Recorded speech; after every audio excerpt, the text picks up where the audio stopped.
Buenas tardes para todos y todas quienes se conectan el día de hoy a esta franja de Memorias en Diálogo.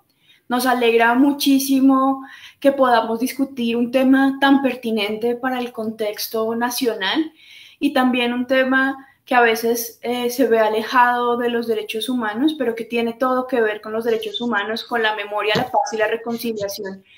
Y por eso traemos hoy en discusión el retorno de las fumigaciones desde la perspectiva de pensar esos impactos sociales, ambientales, en la salud, en los derechos humanos, de ese llamado glifosato, de ese químico, y vamos a entrar un poquito también en la discusión para que conozcamos más y podamos dar una discusión también más profunda cada vez sobre las fumigaciones, el retorno de las fumigaciones. Quisiera además presentarles a nuestros panelistas de hoy, que son pues 3 expertos específicamente en el tema y que además nos van a dar como distintas miradas al respecto. La profe Mary Constanza García es profesora de la Universidad Nacional de Colombia, PhD en Ciencias de la Salud, además pues ha investigado y ha estado al tanto de los impactos en salud del glifosato. Buenas tardes, Mary, ¿cómo estás el día de hoy? Buenas tardes, Fernanda. Buenas tardes, Alirio. Buenas tardes, quienes nos están escuchando y viendo. Muchas gracias. También tenemos el día de hoy a Yuri Quintero, que es líder social del Putumayo, de la Red de Derechos Humanos del Putumayo, y además quien ha acompañado varios procesos sociales en la región, que nos va a dar una perspectiva también desde el Putumayo, desde esta mirada territorial. Hola Yuri, ¿cómo estás? Hola, buenas tardes. Saludarlos a todos a quienes nos escuchan, también a los panelistas que acompañan esta importante invitación.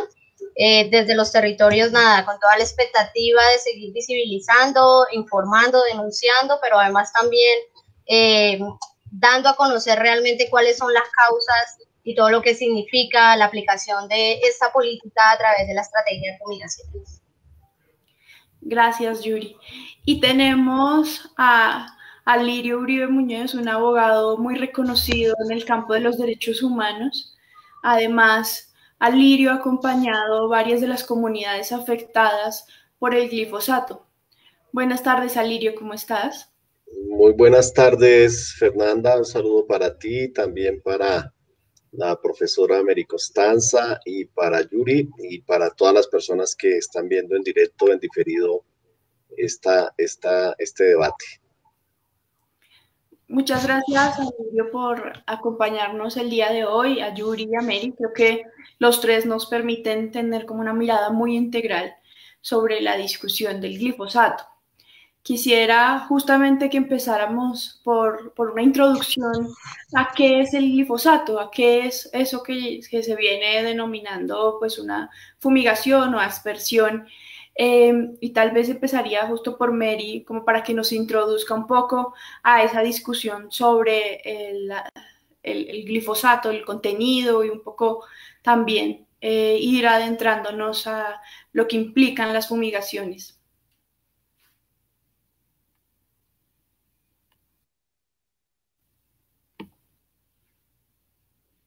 Bueno, Fernanda y demás. Bueno, el glifosato es una sustancia química artificial. Está clasificada como un herbicida. Y el herbicida significa, el concepto herbicida es que está hecho para destruir hierbas, para destruir malezas. De amplio espectro, no es selectivo, y muy importante estas características. Sistémico. ¿Esto qué quiere decir? Que cualquier planta lo puede absorber a través de los tejidos. La idea central es que los herbicidas, al introducirse en la planta, producen unas proteínas necesarias para su crecimiento, pero finalmente lo que quieren con el herbicida es finalmente la muerte de las hierbas. Esa es su esencial, la función esencial del glifosato es matar lo que mal llaman las malezas, o sea, las hierbas. Es muy utilizada por la agricultura, justamente porque la teoría de que las hierbas le quitan luz, le quitan el espacio, le quitan el agua y le quitan los nutrientes a los productos que justamente se quieren, valga la redundancia, producir en la agricultura. El glifosato, básicamente, comercialmente lo conocemos, de los nombres más conocidos es el Roundup. Inicialmente no, sí fue producido por Monsanto. Si digo inicialmente, el monopolio lo tuvo Monsanto. Sin embargo, ahorita podemos decir que hay más de 100 productores de glifosato con otros nombres y con variedades, pero básicamente está compuesto por una sal que se llama IPA de glifosato y un surfactante que se llama POEA, poliexetilamina. Yo creo que básicamente es eso, es de la familia de las alquilaminas polietoxicitoladas sintetizadas de ácidos grasos de origen animal. Ya. Muchísimas gracias, Mary. Quisiera entonces preguntarle a Lirio, justamente como por este nivel ahora más pues jurídico, legal del glifosato, pero también preguntarte un poco, ustedes hablan no de fumigaciones, sino de aspersiones, porque un poco el término de aspersiones y también pues ese marco legal en el que se mueve esto de la erradicación forzada y de la aspersión con glifosato. Bueno, sí, Fernanda, bueno, realmente técnicamente se debe hablar de aspersiones aéreas. Digamos que la fumigación es más para gases y para exterminar plagas u otro tipo de cosas. Aquí hablamos de que están asperjando por vía aérea glifosato en una especie de guerra química donde se utilizan estos químicos para erradicar cultivos de uso ilícito, especialmente para el caso de Colombia, pues la hoja de coca y la marihuana. ¿Cuál es la discusión legal? Aquí se hizo aspersiones aéreas desde del año 2000 a 2015 dentro del Plan Colombia, el Plan Patriota, y se asperjaron casi 1.800.000 hectáreas de cultivos de coca, y esto pues no sirvió para nada para contener o atacar el problema de las drogas, sino que esto lo que generó fue un problema de salud pública para las comunidades que eran asperjadas. Yo creo que Yuri ahorita nos va a explicar pues todos los impactos que sufren las comunidades, y obviamente está clasificado por la Organización Mundial de la Salud como un producto peligroso, como un producto que produce efectos cancerígenos y demás. En el año 2015, precisamente a raíz de que se dijo que el glifosato podría impactar a la salud y al medio ambiente, y a raíz de que en muchos países se ha ido prohibiendo el uso de este químico, pues se hizo por principio de precaución una suspensión de esa práctica en Colombia. También porque se estaba negociando un acuerdo de paz y allí se estaban aplicando otro tipo de políticas para, digamos, atender ese problema de las drogas. Lo que ha venido pasando en estos últimos días, pues es que el gobierno sacó primero el decreto 333 para cambiar las competencias de las acciones de tutela a raíz de que se habían ganado por parte de las comunidades tutelas en Nariño, tutelas en Cauca, frente al tema de aspersiones aéreas y frente al tema de erradicación forzada violenta. Entonces cambian las competencias para decir que de ahora en adelante el juez que va a conocer de eso es el Consejo de Estado, por una parte, y luego viene el decreto 380, que es ya como una hoja de ruta para dar curso a las aspersiones aéreas. Luego viene el auto 02134 del 13 de abril, que reactiva, digamos, el procedimiento de licenciamiento ambiental. Y finalmente sale la resolución 00694 del 14 de abril, que es ya la nueva licencia ambiental o la modificación de la licencia ambiental, que es una licencia ambiental de carácter general, que no da autorización para que inicien de manera inmediata las aspersiones, pero que ya crea el marco, digamos, de licenciamiento ambiental global para que se retome el tema de las aspersiones en Colombia. Lo que se viene haciendo por parte de las comunidades cocaleras, de campesinas, indígenas y afro, pues es tratando de pedirle a la Corte Constitucional que con base en las sentencias que ya se han dictado, la sentencia T236 del 2017, el auto 387 del 2019, pues la Corte vuelva a intervenir, bien sea por una medida provisional o por seguimiento a estas sentencias, porque además hay otras tutelas que están en revisión en la Corte Constitucional, para que el gobierno pues no le haga conejo, digámoslo así, a las decisiones judiciales, porque consideramos que las condiciones y los parámetros que ha impuesto la Corte Constitucional para eventualmente retomar esta práctica no se han cumplido. Y podemos pues profundizar más adelante por qué no se ha cumplido y qué acciones legales se están haciendo en este momento.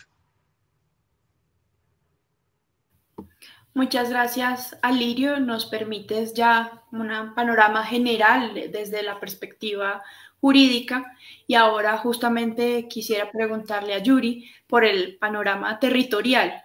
¿Cómo en Putumayo se vive específicamente los procesos de aspersión, como nos explicaba Alirio, técnicamente de aspersión con glifosato, que implica para las comunidades esta alarma como de retorno de las fumigaciones? Y también como en perspectiva de memoria histórica, que ha significado desde antes, ¿no? Desde los procesos del Plan Colombia e incluso antes, los momentos en que ha habido aspersión aérea. Pues precisamente creo que de los territorios hay mucho que contar, que decir frente a las consecuencias o la implementación pues, de las aspersiones aéreas como herramienta y como estrategia del gobierno. Nosotros en las comunidades campesinas tenemos una tesis que es muy fuerte y que ha ido cogiendo fuerza, incluso por las mismas consecuencias que esto causa, y es que al gobierno definitivamente y todos los intereses que hay detrás de ellos, los intereses que representan, no le importa, no le preocupa la realidad de los territorios. No hay una vocación de transformación, no hay una vocación de inversión para el territorio nacional, mucho menos para el sector campesino, que es el más grande del país. Por el contrario, hay un afán por desplazar a las comunidades, hay un afán por liberar los territorios de la cantidad de población que hoy persiste y que eso les sirva como estrategia para materializar apuestas transnacionales a las que sí se les están brindando todas las garantías y las cuales obviamente se les facilita el trabajo con todas sus políticas, con toda su normatividad, que es más o menos lo que de alguna otra forma mi compañero Alirio nos decía, cuando nos recuerda toda la normatividad que hay, pero que es una normatividad que realmente no está reconociendo ni las características ni las realidades de los territorios. En nuestro departamento, por ejemplo, o en esta región sur del país, tenemos consecuencias muy graves, no solamente en el tema de salud, del cual también hay mucho que hablar. Existen consecuencias sociales, consecuencias políticas, consecuencias ambientales que no se han querido reconocer, que la Agencia Nacional de Licencias Ambientales además insiste en invisibilizar, en silenciar, y que son consecuencias que han permitido que las comunidades reconozcan el daño tan grande que hay y que hoy en unanimidad, a una sola voz, se demuestre la voluntad del campesinado a través de construir y cambiar el modelo económico al interior de los territorios. La gente le apuesta a eso, la gente le apuesta a cambiar esa realidad que tienen al interior de las comunidades, pero no a través de una acción como la fumigación o como la erradicación forzosa, incluso, que creo que es importante también mencionarlo. La fumigación, de alguna u otra forma, traslada el problema, igual que la erradicación, deja otros problemas mucho más graves, genera una crisis humanitaria, una crisis social muy, muy grande al interior de las comunidades campesinas, y el gobierno nacional, sus estructuras políticas no han querido reconocer ni asumir lo que en términos de responsabilidades esto significa. Cuando la sociedad y los campesinos como tal nos tomamos incluso las banderas del acuerdo de paz, nos hemos tomado incluso las banderas históricas de la sustitución concertada de los cultivos de uso ilícito como uso ilícito además, porque hoy el campesinado promueve la posibilidad de que la coca y sus derivados sean reconocidos también en un país tan importante como el nuestro. Y es un debate que además se está aterrizando en los territorios, se está convocando al interior de las comunidades, desde los sectores sociales, desde las plataformas nacionales a las que pertenecemos, pero es una propuesta que se busca a través de distintos métodos que tiene el gobierno nacional de acallar, de silenciar o de simplemente no permitir que coja fuerza. Consideramos incluso que la aplicación de mecanismos de fumigación con aspersión aérea, porque fumigación terrestre se está haciendo, viola todos los derechos, viola el derecho internacional humanitario además, viola y atenta contra la vida de nuestro medio ambiente, contra la vida de las personas como tal al interior de los territorios, pero además también atenta contra la persistencia y la resistencia de los procesos organizativos, de los pueblos indígenas, de nuestras comunidades afro, y hoy en día pues lo que tiene tanta fuerza en nuestro país, que son la existencia de las zonas de reserva campesina.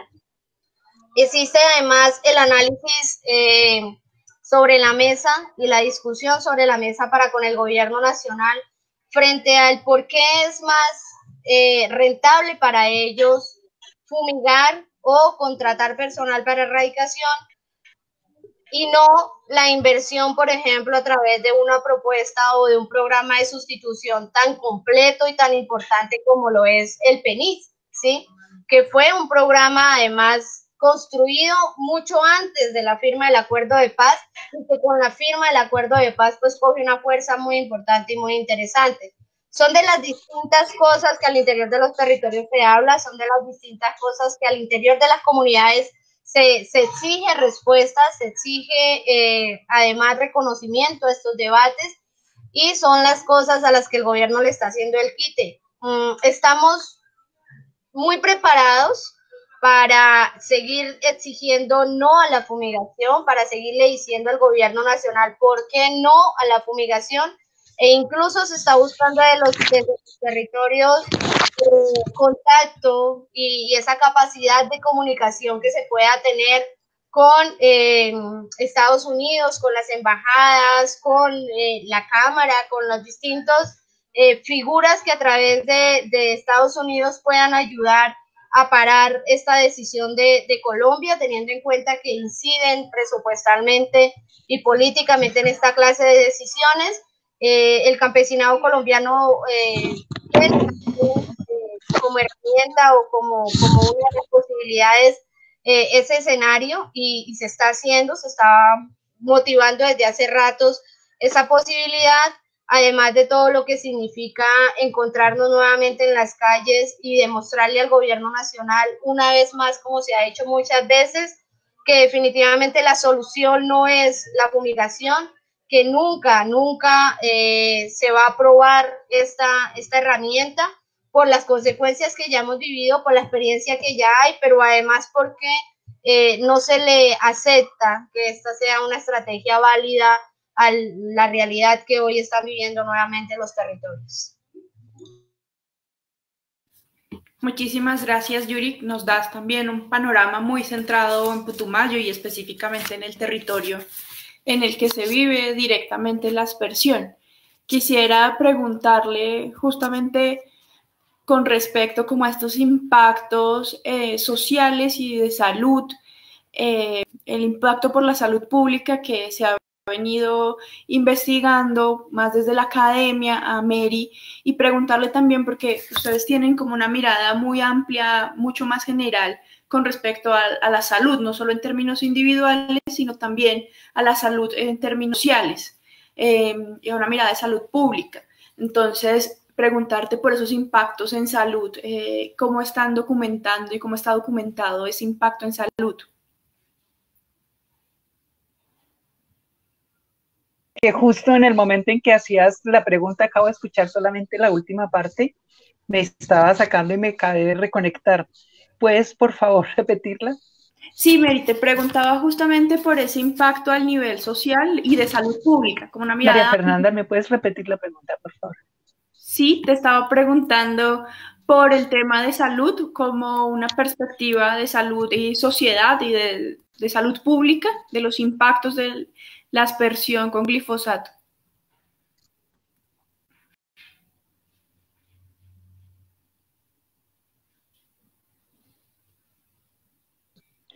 Bueno, vale.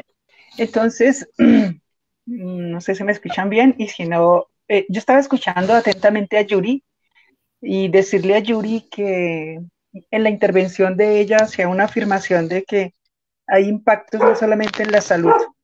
Entonces, le quiero decir que con el enfoque de salud pública y salud de medicina social, de salud colectiva, todo lo que está diciendo Yuri forma parte justamente de la salud pública, de la salud colectiva.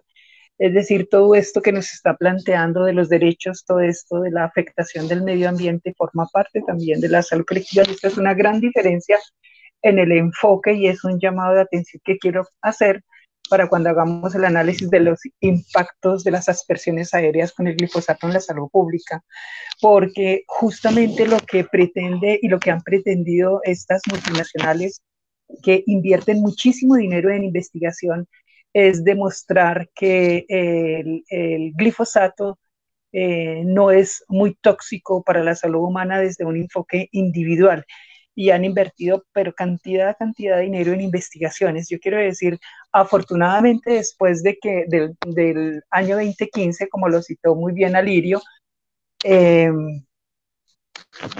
la Organización Mundial de la Salud, afortunadamente, que también tiene una clasificación con un enfoque muy clínico y muy individual, digamos, hay una clasificación de toxicidad del glifosato y ese es un enfoque también muy clínico, pero afortunadamente la Organización Mundial de la Salud, como ya dije, lo ha clasificado.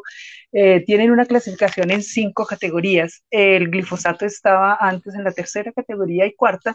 Sin embargo, desde el 2015, a raíz de un informe que se hizo en Francia sobre la Agencia Internacional de Investigaciones sobre el Cáncer, que forma parte también de la Organización Mundial de la Salud, con muchísimas evidencias científicas, logra demostrar que hay una correlación entre el glifosato y situaciones de cáncer. A partir justamente de esas evidencias y de un informe muy extenso, muy riguroso, muy serio, el glifosato por la Organización Mundial del Comercio fue clasificado en el grupo 2A, es decir, en una segunda categoría de peligrosidad, solamente superado por una sola categoría, como por ejemplo es el asbesto, que estaría en la primera categoría. Entonces, este es un enfoque, digamos, clínico, individual y, digamos, si quiere, orgánico. Pero lo que estaba diciendo de Yuri, la salud social y la pregunta que tú haces, tiene que ver también con todas las condiciones sociales, tiene que ver con los derechos humanos, porque el concepto de salud, y esto creo que lo debe manejar muy bien Alirio, desde que se promulgó afortunadamente la ley 1751, donde se declara la salud como un derecho fundamental, porque antes estaba en la segunda categoría en la Constitución política, y no se colocaba como fundamental. Entonces, desde ese punto de vista, la clasificación de la salud, perdón, se asocia a vida. Al hacer esta unidad y no separar la salud de la vida, todo lo que afecte la salud, y este es el enfoque primordial en el que quiero presentar de cuál es la salud social, la salud pública, la salud colectiva, es que todo fenómeno que afecte la vida en cualquier ámbito en sus derechos humanos en su medio ambiente, en la organización, en la estructura familiar, en la relación con el territorio, es un problema de salud pública. Por tanto, lo que nos cuentas, Yuri, es perfectamente viable y máximo últimamente con los aportes que nos hace estas pensadores del sur, con la epidemiología crítica, la determinación social, y antes la misma Organización Mundial de la Salud, que hizo el planteamiento de los determinantes sociales, que significa que todos aquellos aspectos de orden ambiental, de orden cultural, de orden político, de orden económico que afecten la vida también están afectando justamente la vida saludable. Entonces esta dupla no se debe separar, vida y salud. Entonces todo lo que nos afecte la vida es un problema y un fenómeno de salud pública que tenemos que trabajar. Por tanto, eso que dices, Yuri, la misma organización, lo que son los mismos desplazamientos, el mismo atentado contra el medio ambiente, contra el agua, contra los elementos, son fenómenos de salud pública. Gracias, Miri. Nos das como una mirada también hacia la salud, hacia el impacto social del tema de la salud más allá de la salud individual, y creo que eso es bien importante en este fenómeno de las aspersiones y en este fenómeno de las políticas antidrogas. Quisiera entonces preguntarle justamente a Lirio, el colectivo de abogados José Alvear Restrepo. Aprovecho para contarles, sacó recientemente un informe, una cartilla que se denomina 10 verdades sobre el megaproyecto del narcotráfico. Y quisiera un poco conocer de la voz de Alirio por qué hablar de ese megaproyecto del narcotráfico, por qué denominarlo como un megaproyecto del narcotráfico, y también que nos contaras pues cuáles son esas 10 verdades, pensando en que no son solamente el tema de la aspersión aérea con glifosato, sino que este es un problema global. Ya Yuri también nos lo señalaba con el tema de la erradicación forzada violenta, o incluso en temas de salud con la criminalización del consumo de drogas. Bueno, Fernanda, bueno, sí, pues les recomiendo que lean el documento sobre las 10 verdades del narcotráfico. La verdad es que es imposible en una pregunta presentarlo porque pues, el documento tiene como 90 páginas donde nosotros mostramos un poco cómo históricamente Colombia ha sido pues uno de los países que exportan el 80% o más de la cocaína que consumen más o menos 270 millones de personas en el mundo, en Estados Unidos, en Europa, bueno, en otros países.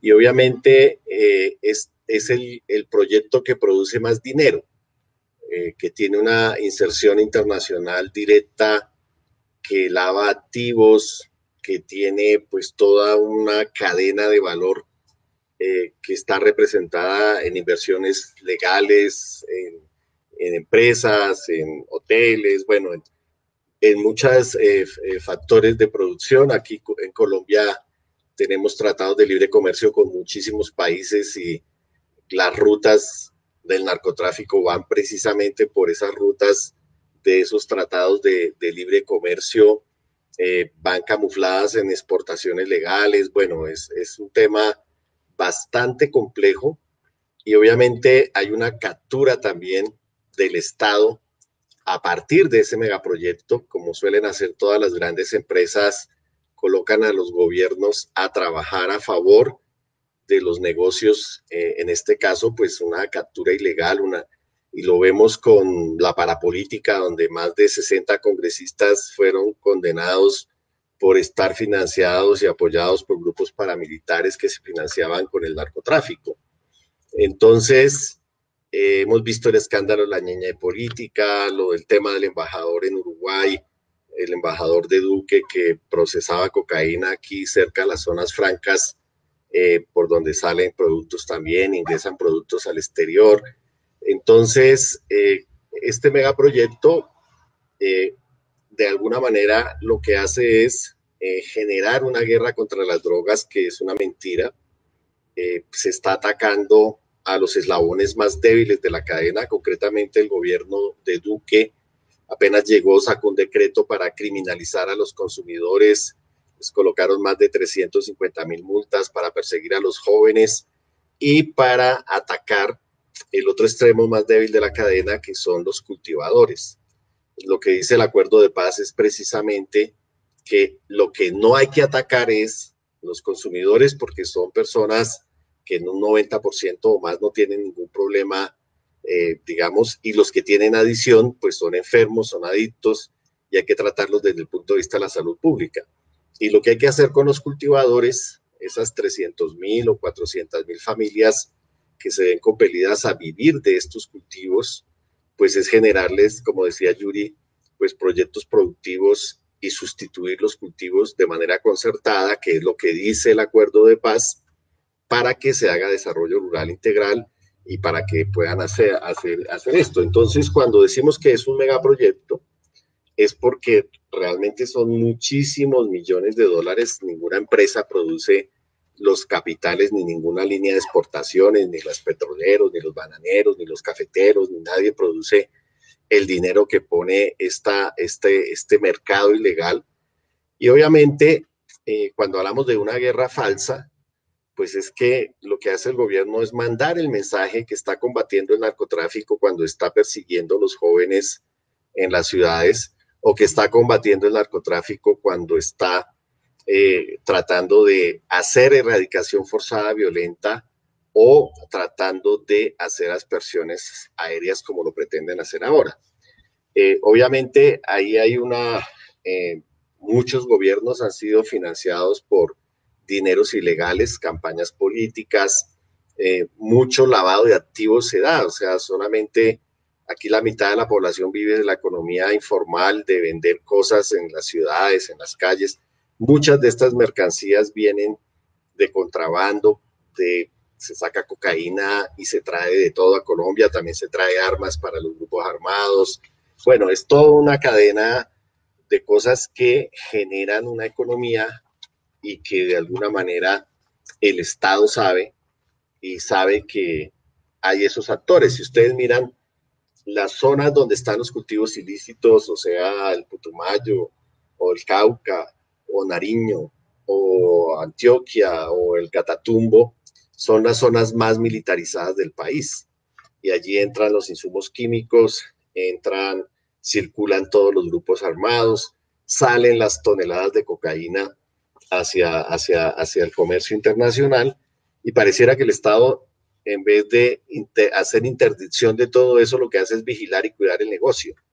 Entonces, realmente, cuando uno habla con las comunidades en los territorios, pues hay una connivencia de grupos armados ilegales, de mafias, de todo, con las propias autoridades que están en los territorios.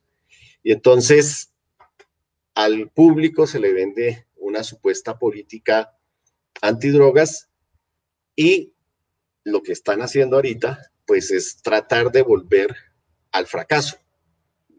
Insisto, ya se hizo 15 años solamente en esta fase, porque se había hecho antes en la Sierra Nevada con el tema de la marihuana, cuando la bonanza marimbera, desde Turbay, bueno, desde todas esas épocas se ha venido haciendo esta guerra química, y obviamente esto también se ha hecho selectivamente.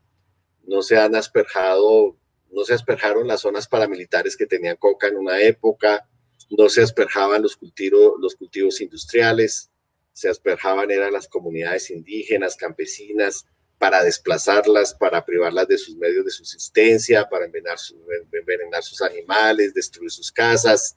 Es decir, todo esto es una cosa bastante perversa.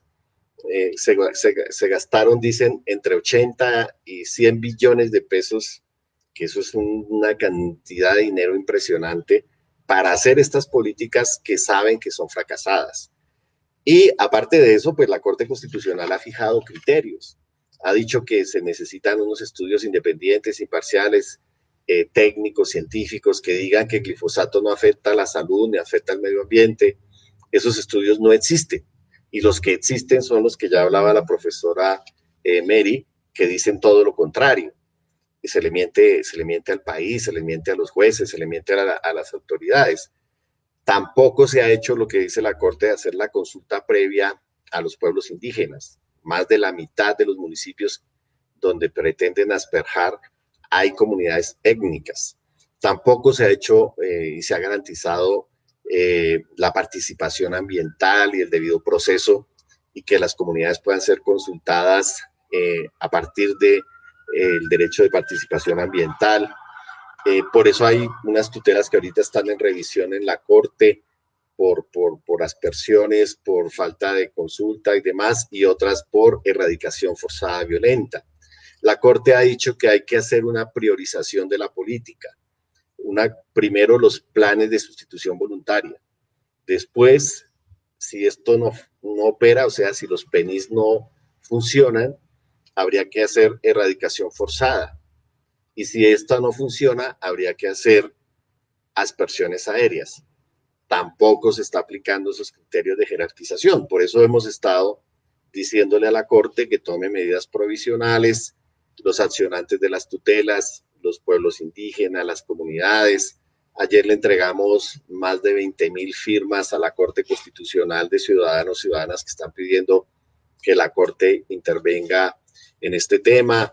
Los congresistas también se están pronunciando. Bueno, muchos sectores, los ambientalistas, porque esto es una política totalmente errática y no podemos seguir gastando presupuesto nacional en políticas que no sirven para nada, mientras los narcotraficantes pues lo que hacen es seguir exportando cocaína y ganando dinero y armando grupos, porque con estos dineros se financian las disidencias de las FARC, pero también se financian el Clan del Golfo, los grupos paramilitares.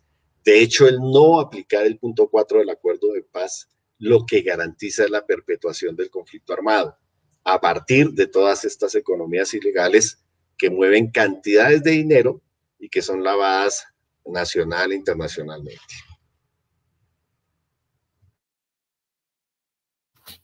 Muchas gracias, Alirio. Nos das como un panorama bien claro, bien específico sobre esa mirada de el megaproyecto, ¿no? De hablar, ¿por qué hablar de un megaproyecto? Y justo quienes viven esos impactos del megaproyecto, pues son estas regiones como el Putumayo.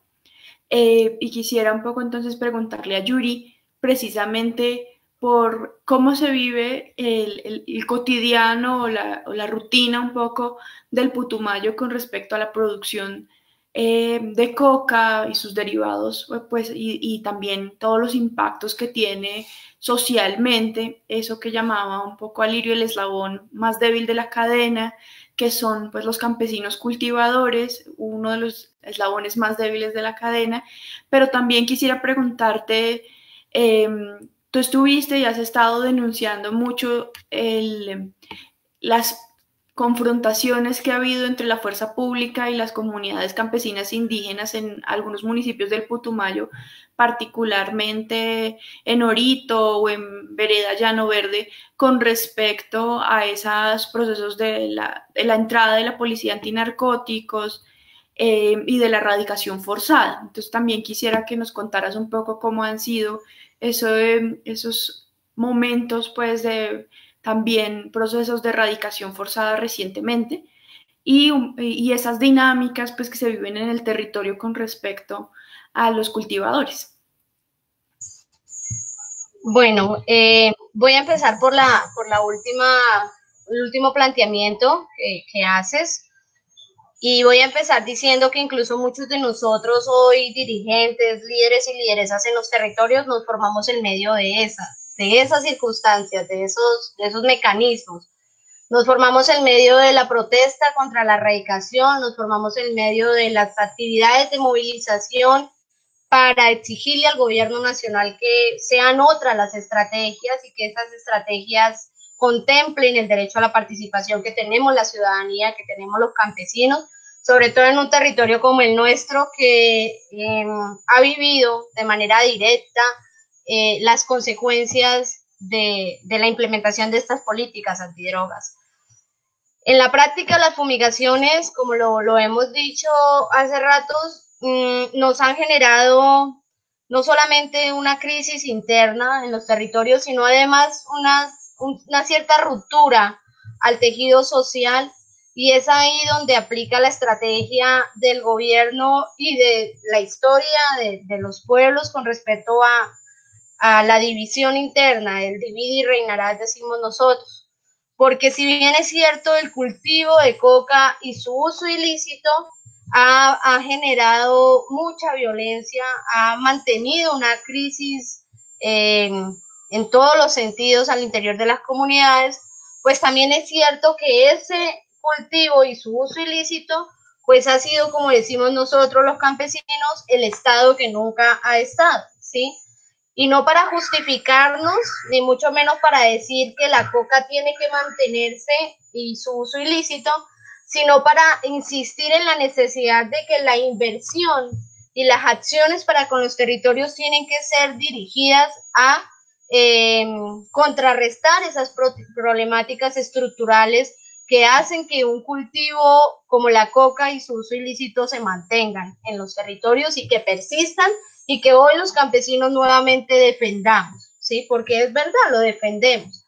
Somos conscientes, las comunidades campesinas, los cultivadores, los recolectores, quienes vivimos de manera directa o indirecta del cultivo y sus derivados, somos conscientes de lo que esto significa y del papel que juega incluso en la creciente violencia, en la incursión armada incluso de manera ilegal al interior de los territorios, pero también somos conscientes de lo que jurídicamente eso significa en los territorios. Y en medio de todo ese nivel de concientización que hay en las comunidades, pues hay una capacidad bastante grande de proponer, de construir, de buscar cambios estructurales a esa problemática que tiene mucho por contar y que nos ha dejado unas consecuencias muy tristes, muy dolorosas y que hoy nos generan mucho tormento otra vez. Sabemos lo que significa, sabemos lo que se siente la fumigación al interior del territorio, la contaminación de nuestros suelos, de nuestros ríos, el desplazamiento de nuestras especies, de los animales al interior de la flora, la fauna, pero además también lo que en términos de salud, como lo decía la compañera, eso significa mirar a nuestros niños, a nuestros adolescentes, además de un momento a otro con brotes que no se estaban dando, la generalidad de virosis o de afectaciones a la salud que se presentan en el marco de lo que ha dejado la fumigación. Un día después, 2 días después de la fumigación, se presenta un problema de salud que no se estaba presentando. Y hay que decir incluso que se ha demostrado en muchas acciones y en muchos ejercicios de concertación al interior de las comunidades lo que esto significa, ¿sí? Si bien es cierto, como lo decía el compañero Alirio, no existe un resultado técnico que el gobierno nacional reconozca, existen unas acciones políticas que en territorio, a través de las secretarías de salud, a través de los hospitales, de las clínicas en los territorios, se ha podido evidenciar en términos de base de datos de cómo estaban las atenciones a la salud antes de la fumigación y cómo se aceleran las atenciones a la salud después de la fumigación. Y no es una cosa como la pandemia hoy en Colombia, obviamente no, es una situación que se manifiesta de distintas formas y que obviamente ha dejado consecuencias como la muerte en nuestras madres gestantes, por ejemplo. Particularmente nosotros tenemos la posibilidad incluso de reactivar la investigación frente a por qué los niños de un momento a otro empiezan a presentar malformaciones en su cuerpo, o si están en gestación porque ese bebé en un tiempo de control estaba bien y luego de un momento a otro ese bebé simplemente fallece y fallece en un contexto donde se fumigó, ¿sí? Entonces son varias cosas que nos dan a nosotros muchos argumentos para decir que así no tengamos un resultado técnico, científico, porque no tenemos capacidad para eso, porque el gobierno no está prestando esas capacidades, tenemos argumentos políticos, tenemos argumentos que se evidencian en el territorio sobre las verdaderas consecuencias de la fumigación y exigimos incluso ser escuchados y demostrar esos argumentos al interior de las comunidades. Ahora bien, las jornadas y las acciones de movilización, las protestas al interior de las comunidades, como tú lo mencionas, en veredas como de municipios como Orito, en veredas de municipios como San Miguel, Puerto Asís, en la zona del Medio y Bajo Putumayo, en Jardines de Sucumbíos y en Piamonte, Cauca, que es como nuestro radio de acción y que además es donde persisten los cultivos, no podemos invisibilizar eso, no podemos desconocer eso. Las acciones de movilización son constantes y son constantes más aún cuando no hay una posibilidad de diálogo, una posibilidad de participación, cuando no hay un respeto incluso a lo pactado, que en este caso sería el programa de sustitución como tal, que se irrespetó en su totalidad, que se incumplió en su totalidad y no lo incumplieron los campesinos, no. Lo incumplió el gobierno nacional porque al gobierno nacional no le interesa sustituir de manera concertada y de manera real la presencia del cultivo y su uso ilícito en los territorios. Las comunidades, incluso en municipios como Valle del Guamué, después de la fumigación de años anteriores, hicieron un ejercicio alrededor de 5 comunidades y es una experiencia que nosotros donde vamos la mencionamos. Después de haber recibido la fumigación en sus cultivos, tanto ilícitos como lícitos, generaron un mecanismo de producción y cultivo diferente a la coca como tal. Por ejemplo, la pimienta, por ejemplo, el cacao, por ejemplo, el arroz, ¿sí? Por ejemplo, el cultivo de piscicultura o de porcinicultura. Y fueron comunidades que al principio tenían mucha expectativa, que al principio fue por otras instituciones, las cuales además financiaron, pusieron recursos, pero que ya en el resultado de esos cultivos, de ese producto, simplemente no recibieron la atención que necesitaban. Entonces, ¿qué sucede? La gente retoma el cultivo de uso ilícito porque hay algo que el que compra el resultado del cultivo, es decir, la pasta a base de coca, está en el patio de la casa, llega al patio de la casa, tiene las condiciones para estar en el territorio, porque en este país hay más condiciones para lo ilegal que para la legalidad y todos lo sabemos. Creo que es algo que ya no podemos tapar a dos manos.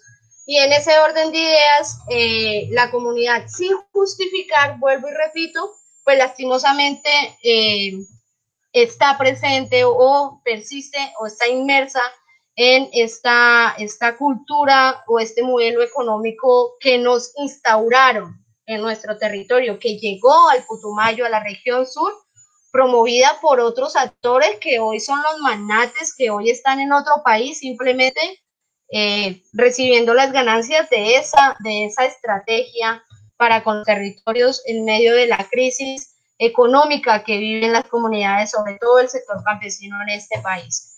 Entonces, además hay que decir que el papel de la fuerza pública al interior de esas constantes jornadas de movilización sigue siendo muy preocupante, sigue siendo además de mucho rechazo, porque ¿cómo es posible, decimos nosotros, que siendo conscientes del abandono en el que se encuentran los territorios, de la falta de compromiso y de la no voluntad del gobierno nacional, porque lo dicen, se dice públicamente, se reconoce públicamente esto, pues simplemente actúen en aras de mantener el problema, ¿sí? De mantenerlo el problema, porque no se está apostando a una solución real del problema ni a una atención real de lo que este tema significa en los territorios. Por el contrario, se hacen acciones que son reprochables. Por ejemplo,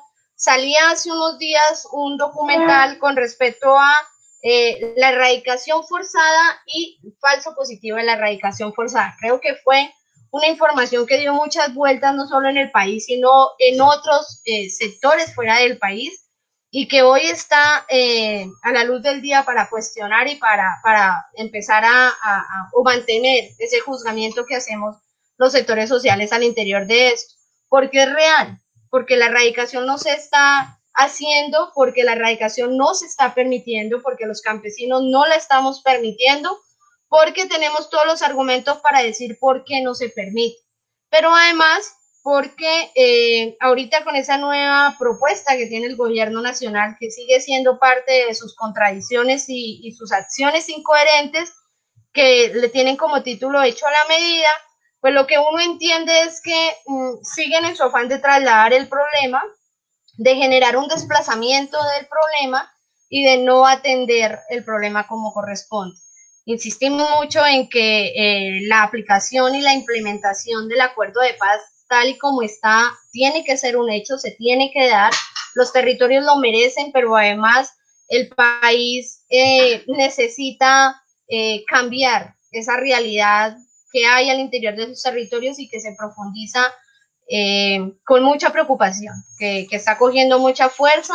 Afortunadamente existen las fuerzas vivas al interior de las comunidades, existe un nivel de concientización bastante grande, existe la capacidad organizativa que hoy nos convoca nuevamente a las calles y dirá una vez más, como muchas veces en este país, reivindicar lo que nos está haciendo daño al interior de los territorios, que no es precisamente la presencia,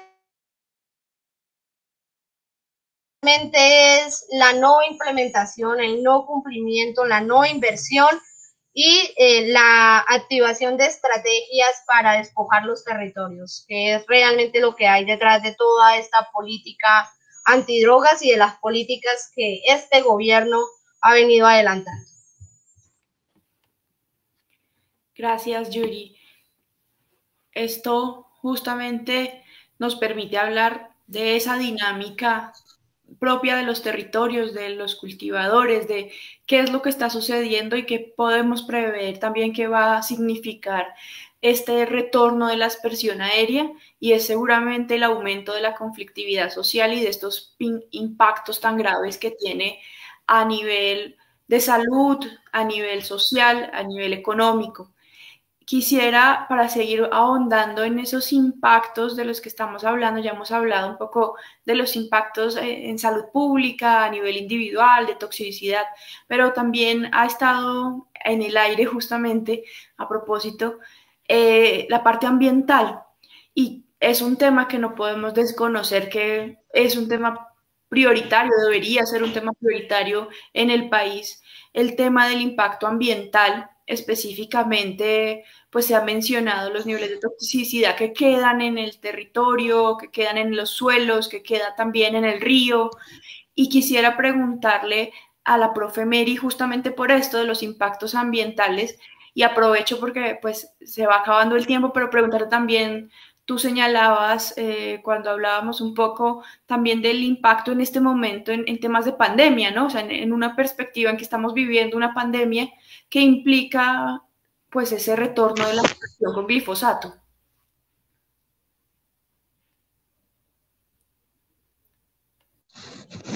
Gracias. No quiero dejar de mencionar de todas maneras los aspectos de la salud individual, porque sobre eso sí hay suficiente evidencia científica.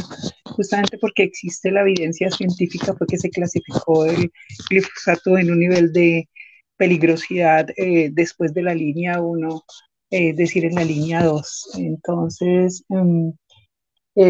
por ejemplo, hay documentación desde mucho tiempo antes, pero digamos en el año, digamos, 2009, ya se empiezan a hacer publicaciones y se empiezan a hacer, a mostrar evidencias como por ejemplo lo que también cuenta Yuri, se ha documentado sobre irritación en los ojos, irritaciones en la piel, daños en el sistema respiratorio y a nivel pulmonar. La gente también ha acudido. Cuando hice esta investigación en su momento, Llamé a los centros, a los servicios seccionales de salud donde se estaba fumigando, y las respuestas que ellos daban era por qué consultan a gente y cuáles eran los síntomas. Encontramos todos estos que dice Yuri, mareos, problemas de presión arterial, también dolores abdominales.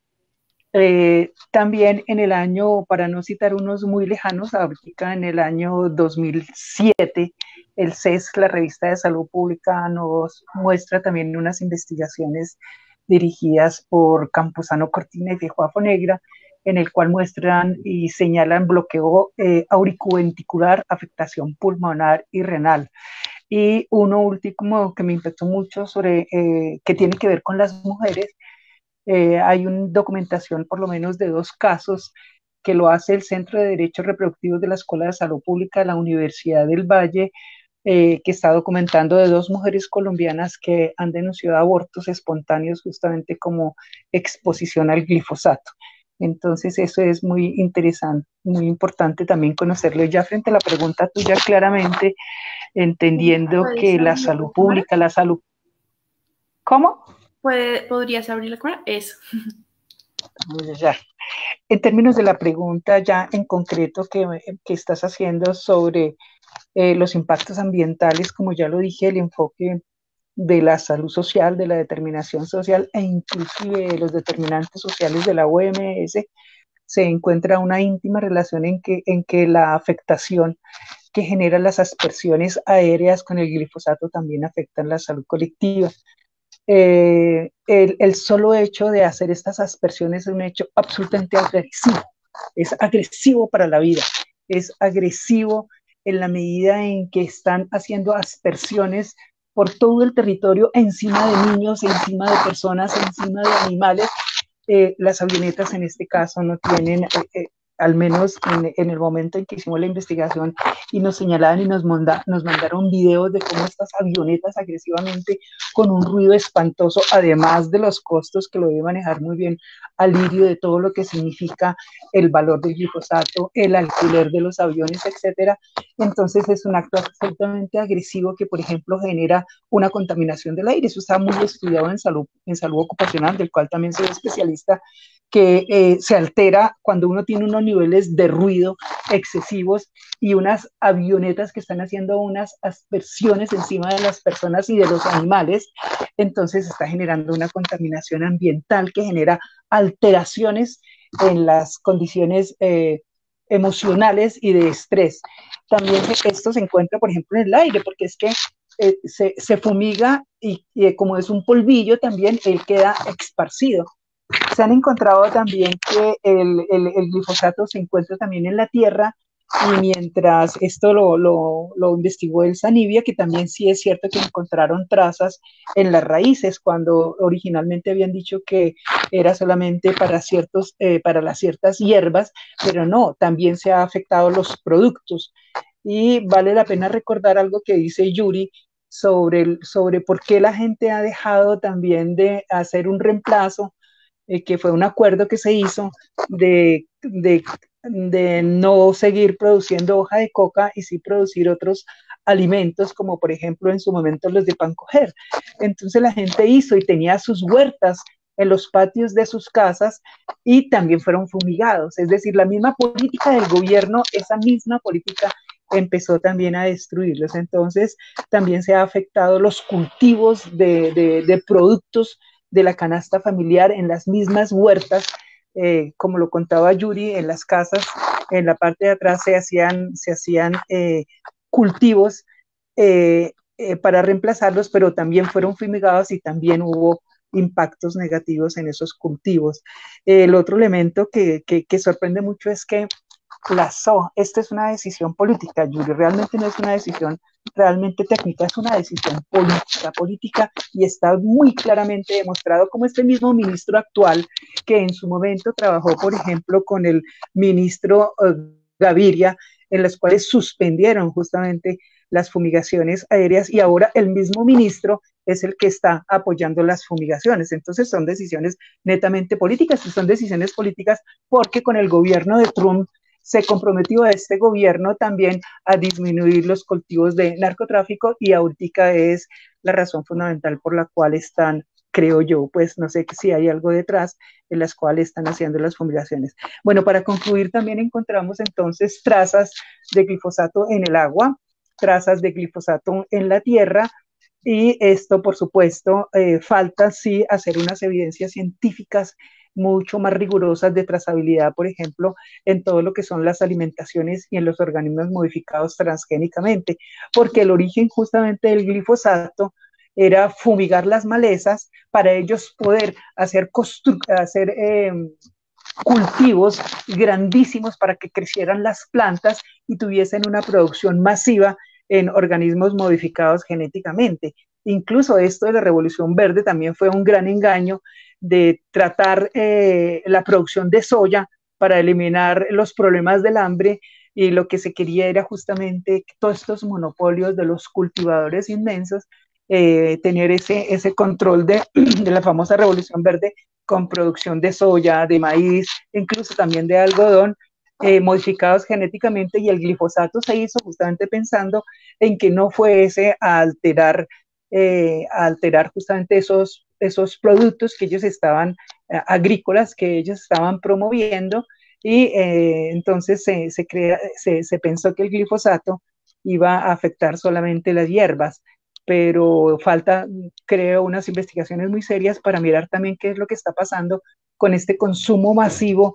y esta producción masiva de organismos modificados genéticamente, si por ejemplo tenemos trazas de ellos. En síntesis, tenemos una problemática ambiental, una problemática que afecta el aire, que afecta el agua, que afecta la tierra, y por supuesto esta es una interrelación muy, muy íntima entre el ser humano y la tierra, porque nosotros estamos en permanente intercambio con los animales y con las plantas que nosotros comemos, es decir, estamos haciendo también un intercambio genético permanente en esta relación de la alimentación y del consumo también del agua, y por supuesto del aire que respiramos. Bueno, ahí dejo. Sobre la pandemia, creo que el tiempo no da en este momento para hablar de la pandemia, pero sí dejó una gran interrogante.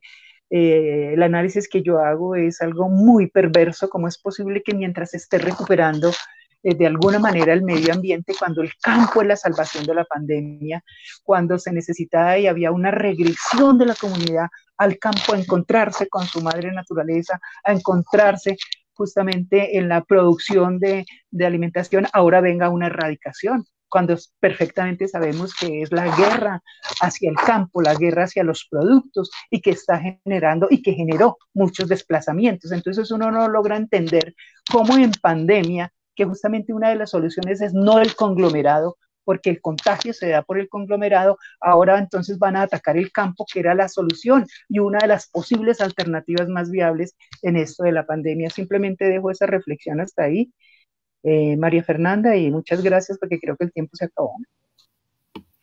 Gracias, Mary. Quisiera también hacerle esta pregunta tanto a Lirio como a Yuri, justamente porque ya lo han mencionado y es también el título que le dimos a este conversatorio, y es el de verdades socioambientales para la paz. Y es esta relación que hay claramente entre la continuidad o el retorno de las aspersiones aéreas y el desconocimiento del acuerdo de paz. Recordemos, pues le cuento un poco para quienes no han estado como tan familiarizados con el acuerdo de paz, que uno de los puntos del acuerdo justamente es el tema de las drogas ilícitas, y incluso la Oficina del Alto Comisionado para la Paz decía en su sitio web que si no hay solución al problema de las drogas ilícitas, no se sentarán las bases para construir paz.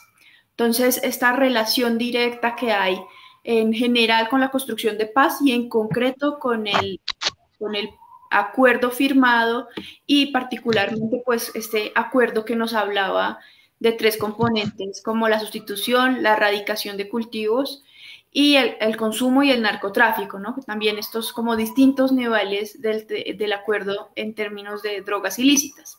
Quisiera preguntarle primero a Lirio por este tema del acuerdo, y luego le daríamos la palabra a Yuri un poco para que cierre también en esta perspectiva. Bueno, sí, ya cerrando para que Yuri pueda intervenir, y agradecer pues este panel pues quiero insistir en que la salida, es decir, el único acuerdo de paz en el mundo que tiene un punto específico de cómo afectar el tema del megaproyecto del narcotráfico, el tema de las drogas, pues es el acuerdo de paz de Colombia. Y tiene que ver con que en Colombia el narcotráfico no tuvo ideología. El narcotráfico financió los corruptos, financió los políticos, financió los paras, financió la guerrilla. Es decir, le echó carburante al conflicto. No es el origen del conflicto, pero sí ha sido pues un factor determinante para que todas esas economías ilegales pues terminen pelechando en Colombia. Y si ustedes miran por toneladas de cocaína en el gobierno de Samper, Pastrana, los dos de Uribe, los dos de Santos, el primer año de Duque se produjeron más de 1.300 millones, 1.300 toneladas de cocaína en Colombia. Entonces, esto es dramático y obviamente lo que busca el acuerdo de paz es lo que el gobierno no ha hecho. El gobierno congeló el PENIS, expulsó casi 18.000 familias de las que estaban en el PENIS, desfinanció el PENIS y congeló el PENIS. En cambio, lo que hizo fue darle a la erradicación forzada violenta, con masacres, con desplazamientos, con quema de casas, con heridos, con ejército, policía, ESMAD, aviones, bueno, helicópteros, todo esto, una guerra contra las comunidades. Entonces, lo que le estamos diciendo a la Corte es que aplique sus fallos, porque la Corte en sus fallos ha dicho claramente que el eje de la política es el punto 4. Y por eso estamos diciéndole a la Corte hoy que tome medidas para cumplir esas órdenes, a ver si logramos que no levanten vuelo los aviones que ya están parqueados y listos para salir a contaminar y a asperjar y a matar ecosistemas y a envenenar el agua y a envenenar comunidades y a desplazar comunidades. Estamos en una situación de emergencia. Y bueno, y cierro ahí simplemente para decirles que las 10 verdades sobre el megaproyecto del narcotráfico están ahí en www.colectivodeabogados.org, pueden bajar ese documento. Es muy importante para entender por qué es un fracaso pues todo este tema de lo que el gobierno quiere hacer. Es una farsa lo que el gobierno quiere hacer. Hay negocios detrás de las empresas. Bayer, que antes era Monsanto, hoy es Bayer, tiene miles, más de 20.000 demandas en los Estados Unidos. Está aprobado que esto es dañoso y no podemos permitir pues que esta política continúe. A veces en las ciudades somos indolentes, nos dicen, bueno, pero ¿por qué en vez de sembrar coca no sembran yuca, o plátano, o papa, o maíz, o arroz, o caña para hacer panela, o lo que sea? Hay que entender, hay que conocer el país, hay que saber esos territorios donde quedan, que no hay carreteras, que no hay créditos agropecuarios, que no hay. Esto necesita una política de Estado para que realmente este tema se pueda manejar. Muchas gracias. Muchas gracias, Alirio. Quisiera entonces preguntarle también esto mismo a Yuri, que brevemente nos diga un poco como el impacto también en relación con el acuerdo de paz, pero también que nos cuente un poco qué se viene a futuro y cómo desde Bogotá a veces pues como que se ve tan lejos esta problemática, pero también un poco cómo generar espacios de discusión y de solidaridad con las comunidades en los territorios. Bueno, hay que decir que el acuerdo de paz para nosotros, para los campesinos, para las comunidades de la profunda Colombia, representa mucha esperanza, representa esa capacidad de instalar desde los territorios transformaciones reales y cambios estructurales a lo que históricamente las comunidades y el país hemos vivido. Como campesinos, para nosotros el acuerdo de paz es como nuestra Biblia, o hace parte de esos libros que se respetan y que se tiene bajo el brazo todo el tiempo. Hace parte de las exigencias diarias, sobre todo porque, como lo decía hace un rato, el punto 1 y el punto 4 del acuerdo de paz son respuesta a esa capacidad de construcción que hay en los territorios. Y lastimosamente, como lo decía compañero Alirio, ojalá la ciudadanía o la urbanización colombiana, incluso la academia, incluso las plataformas nacionales que hay en el centro del país o desde otras instancias, pudiesen realmente conocer lo que significa ser campesino y sobrevivir con lo que hay y lo que tenemos, ¿sí? Hemos sacado adelante mucha cosa. Las vías que hay hoy al interior de las comunidades campesinas las ha construido el campesino, no las ha construido el gobierno nacional, no las ha construido a través de sus políticas de inversión. Eso es mentira. Ni siquiera podemos decir que las vías que existen son producto del proyecto petrolero más importante que exista en Putumayo. Eso también es mentira. Son vías construidas por la ciudadanía, por el campesinado, y son vías que tenían una sola finalidad y era cambiar esa dinámica de vida, proyectarnos, tener desarrollo propio al interior de las comunidades con esa autonomía que hay en los territorios. Y yo creo que eso es importante posicionarlo. Nosotros nos damos peleas muy grandes todos los días para posicionar eso y para decirle al gobierno nacional que realmente no han hecho nada por el territorio. Y que hoy, además, con mucha más fuerza, lo único que siguen demostrando, y no solamente el gobierno, sino todo el andamiaje político y politiquero que hay detrás de estas personalidades, lo único que han dejado en los territorios es desolación, es tristeza, es indignación, es dolor, porque además todo esto responde, para mí siempre va a ser así, y sé que para mis compañeros y compañeras desde las comunidades siempre va a ser así. Esto simplemente responde a una estrategia de despojo para garantizar toda la proyección capitalista que hay con la riqueza que tiene nuestro país, porque nuestro país es rico, y no es rico solo en coca y economía ilícita, no es rico solo en proyectos petroleros y en la extracción petrolera y minera de nuestro país y en nuestro territorio. Por el contrario, es rico en flora, en fauna, es rico en toda la cultura y la multiculturalidad que hay, y a eso nadie le invierte, a eso nadie le quiere invertir. Si nosotros al menos contáramos con que el punto 1 del acuerdo de paz empezara a arrancar y avanzara como tiene que ser, esa primera piedrita nos permitiría a nosotros construir o edificar lo que significa el cambio a ese modelo económico histórico que nos ha tenido ahí como con tanta dolencia y como con tanto dolor e incertidumbre en los territorios. Pero no contamos ni siquiera con eso, ni siquiera somos dueños legalmente de nuestros territorios. Y porque no somos dueños de nuestros territorios, pues fácilmente entregan un proyecto petrolero, fácilmente nos fumigan, fácilmente erradican y nos amenazan constantemente con la implementación, por ejemplo, o la aplicación de la ley 30, por ejemplo, ¿sí? Y cosas como esas nos mantienen a nosotros vivos y vigentes. Hay que decir que además después de la fumigación sabemos que lo que se viene es una expansión petrolera más fuerte de la que ha habido, bajo la justificación de generar empleo, de ofrecerle a la gente condiciones mínimas de vida para sostenerse en los territorios, porque la fumigación va a dejar más pobreza, más crisis humanitaria, social y política de la que ya hay, además de la crisis ambiental que esto significa.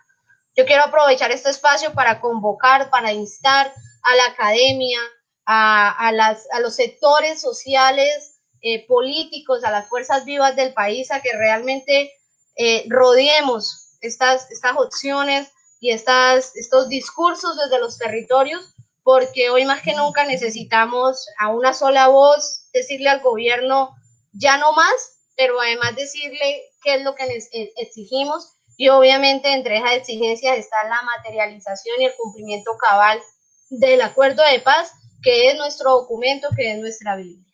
Muchísimas gracias. Muchísimas gracias, Yuri, Alirio, Mary.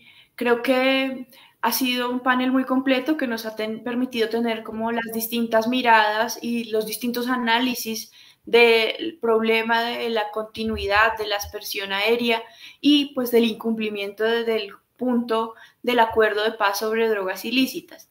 Quisiéramos también aprovechar este espacio para invitarlos a que se sigan conectando a la programación del Centro de Memoria, Paz y Reconciliación. Tenemos distintas franjas y distintas actividades a las que pueden participar virtualmente. Mañana tendremos una nueva sesión de música defendiendo la vida y por supuesto que sigan conectados a todas estas actividades del Centro de Memoria, Paz y Reconciliación. Muchísimas gracias. Gracias. Muchas gracias.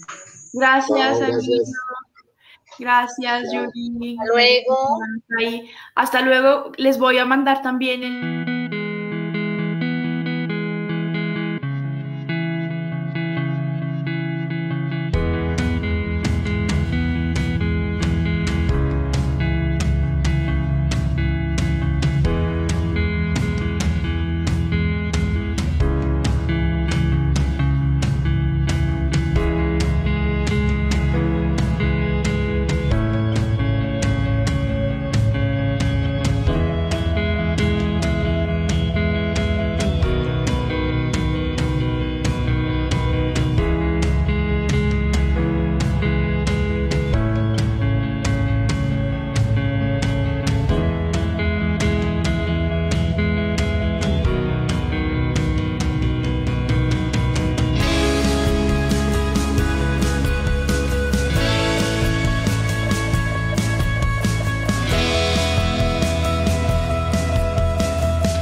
Kimi generó impacto, sentimiento y reconocimiento al pueblo en Benacatío, su justa lucha, generó sensibilidad. Esa es la percepción que me da por crear un colegio con ese nombre. Me imagino que fueron mucho el apoyo de aquí en la ciudad de Bogotá, los universitarios, los estudiantes, la gente de las organizaciones sociales. Kimi dejó un mensaje y dejó crear una sensibilización hacia la lucha de los indígenas. Papá nació en un municipio en Chaparral, Tolima, marcado por la violencia.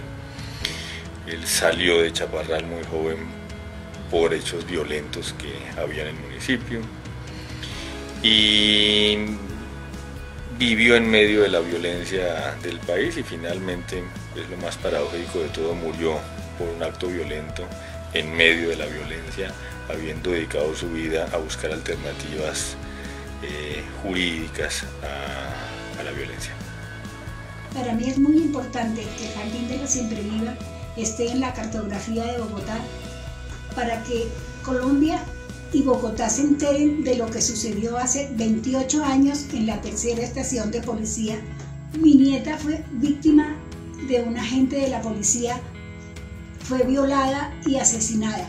Entonces, este sitio, el Jardín de la Siempre Viva, es en memoria de ella y de todos los niños y niñas que han sido víctimas de abuso sexual y otra clase de crímenes. ¿Por qué es importante reconocer el asesinato de los ediles en una cartografía? Primero, porque fueron líderes comunitarios, políticos, que lucharon por sus ideales, que lucharon por el bienestar de una comunidad, que lucharon por tener una paz, una tranquilidad en su territorio. Ellos, donde quiera que se encuentren, nos están fortaleciendo para que sigamos adelante, que resistamos con todo esto que se vivió, que luchemos por todos esos ideales, por todos esos bienestar hacia nuestra comunidad. Mi nombre es David Medina, soy familiar de Dylan Mauricio Cruz Medina, asesinado el 23 de noviembre del año 2019 a manos de un oficial del ESMAD en la calle 19 con cuarta, centro de Bogotá. Es importante reconocer ese lugar de memoria porque visibiliza la violencia estatal y sistemática que cegó los sueños y el proyecto de vida de Dylan y de muchos otros, como Nicolás Neira, Johnny Silva, y lamentablemente aquí me quedaría toda la tarde nombrándolos a todos. También pido respeto para el espacio de mi sobrino y que no siga el memoricidio en su espacio. Es importante reconocer el caso de Carlos Alberto Pedraza Salcedo en la cartografía de memoria de Bogotá, porque una de sus luchas fue visibilizar la memoria de las personas desaparecidas y asesinadas por el Estado, para que las familias de estas personas fueran reconocidas como víctimas.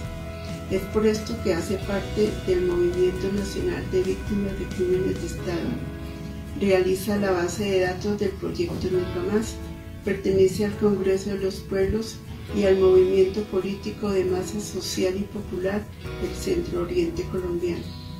Un joven de apenas 33 años de edad, licenciado en Sociales de la Universidad Pedagógica Nacional, donde fue pionero del pensamiento crítico.